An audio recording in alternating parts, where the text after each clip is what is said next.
Vamos falar aqui agora de uma caixa de som que vai ser a melhor para você comprar na Black Friday desse ano.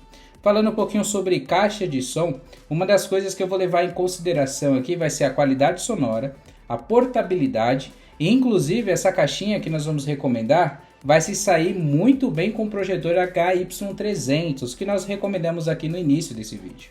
Nós estamos falando aqui da JBL, caixa de som Bluetooth Go 3, então a JBL Go 3.